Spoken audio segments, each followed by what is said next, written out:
अगर आपको हमारी वीडियो पसंद आए तो उसे लाइक, शेयर और सब्सक्राइब जरूर करें।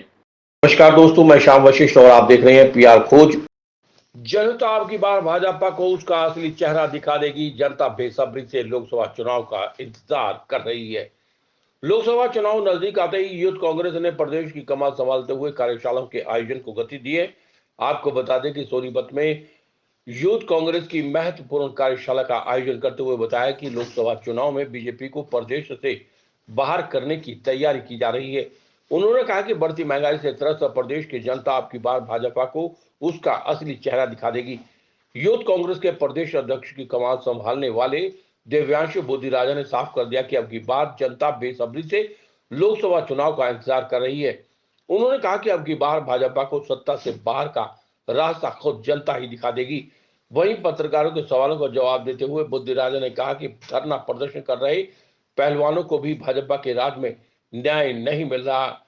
इस महत्वपूर्ण कार्यशाला में उनके साथ सोनीपत के युवा कांग्रेस जिला अध्यक्ष ललित पवार भी महत्वपूर्ण चर्चा करते हुए दिखाई दिए। सिंह भैया, देखिए, इस समय अगर मैं प्रदेश नेतृत्व की बात करूं, आदरणीय चौधरी भूपेंद्र सिंह हुड्डा जी, चौधरी उदय भान जी और दीपेंद्र सिंह हुड्डा जी और समस्त कांग्रेस का नेतृत्व, आज हरियाणा के अंदर तो ये हालात हैं। ये हम आप चाहे गांव में चले जाएं, चाहे बस्ती में चले जाएं, शहरों में चले जाएं, आज हरियाणा में सिर्फ एक ही चर्चा है। इस चुनाव का ना कांग्रेस पार्टी इंतजार कर रही है, ना भाजपा इंतजार कर रही है। 2024 के विधानसभा चुनाव का तो अब लोग इंतजार कर रहे हैं।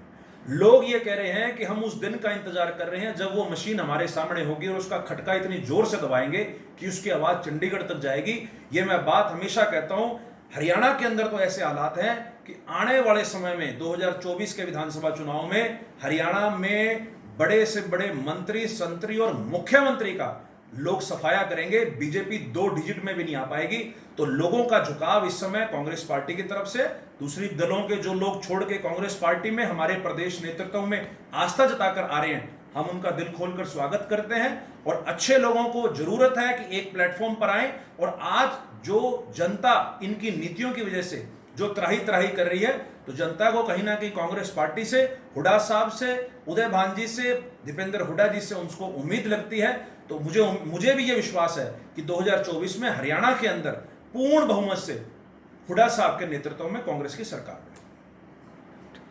लोगों को कहीं ना कहीं यह लगता है कि कांग्रेस राज में जो राहत लोगों को मिलती थी, चाहे वो राष्ट्रीय स्तर की बात हो, चाहे वो प्रदेश स्तर की बात हो, आज कहीं ना कहीं वो चीजें इस राज में नहीं मिल रही।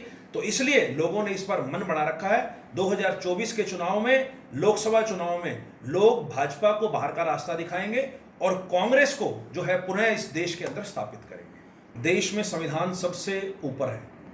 कानून के दायरे एक आम व्यक्ति के लिए भी वही है जो कानून एक सांसद या एमएलए के लिए है। लेकिन हमारे देश का तिरंगे को अंतर्राष्ट्रीय स्तर पर फहराने वाले जो हमारे पहलवान खिलाड़ी हैं, उनको न्याय के लिए लगातार दर दर की ठोकरें खानी पड़ रही हैं। ये कोई अभी 1.5 महीने पहले का मामला नहीं। इससे पहले 3 महीने पहले भी ये पहलवान जब लोगों के सामने आए तो सरकार ने इन्हें आश्वासन दिया। बाकायदा अनुराग ठाकुर और भी मंत्री जो है वो सामने आए और उन्होंने कहा कि हम लोग इसके ऊपर जांच बैठाएंगे।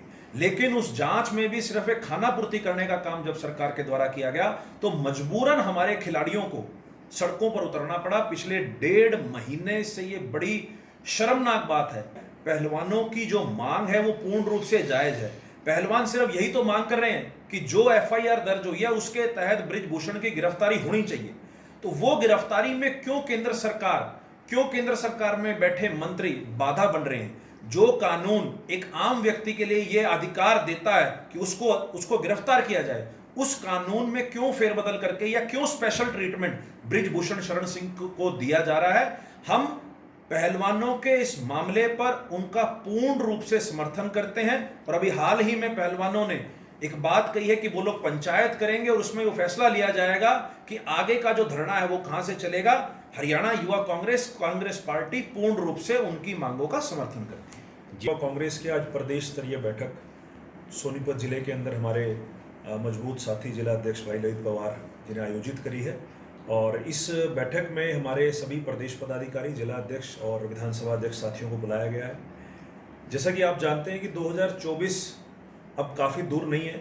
लोकसभा की चुनावी तैयारी के लिए हरियाणा युवा कांग्रेस ने बूथ स्तर पर नौजवानों को पार्टी से जोड़ने के लक्ष्य से हमने पूरे प्रदेश में अभियान चलाया है, बूथ जोड़ो यूथ जोड़ो अभियान। और उसी सिलसिले में आज हमारा 1 दिवसीय प्रशिक्षण शिविर है।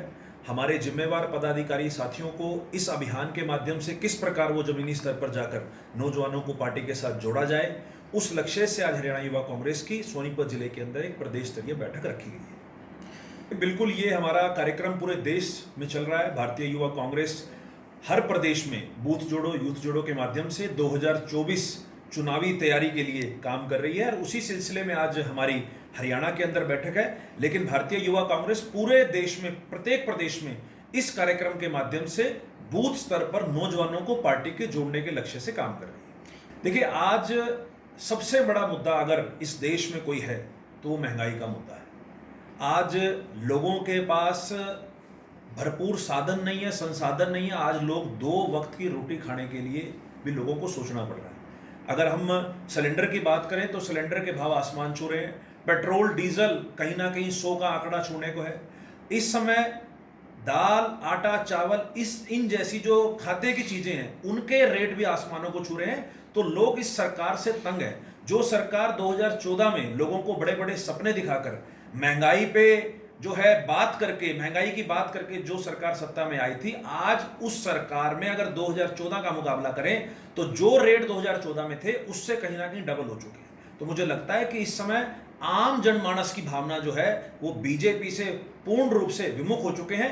और भारतीय जनता पार्टी ने जिस प्रकार से समाज में एक जो है बंटवारे का काम इन्होंने किया है, अगर हम हरियाणा की बात करें तो हरियाणा में जाति आधार पर लोगों को बांटने का काम किया है। अगर हम राष्ट्रीय स्तर पर बात करें तो धर्म के आधार पर लोगों को बांटने का काम भाजपा के द्वारा किया जा रहा है। लेकिन लोग अब इन चीजों से लोग इनकी सच्चाई को पहचान चुके हैं और लोग आज के समय कहीं ना कहीं महंगाई के मुद्दे पर मुझे लगता है कि आने वाले 2024 के चुनाव में लोग वोट करेंगे। देखिए, ये एक प्रोपेगेंडा है। मैं आज आपके सामने बात करूं तो भाजपा के अगर मैं नेताओं की बात करूं तो मैं पूछना चाहूंगा कि भाजपा के कई ऐसे नेता हैं जो एक मंच साझा नहीं करते, कई ऐसे नेता हैं जो एक दूसरे के बारे में बयानबाजी करते हैं, लेकिन मीडिया के द्वारा या और अन्य तत्वों के द्वारा एक प्रोपेगेंडा के आधार पर कांग्रेस को टारगेट किया जाता है। कांग्रेस पार्टी पूर्ण रूप से एकजुट है।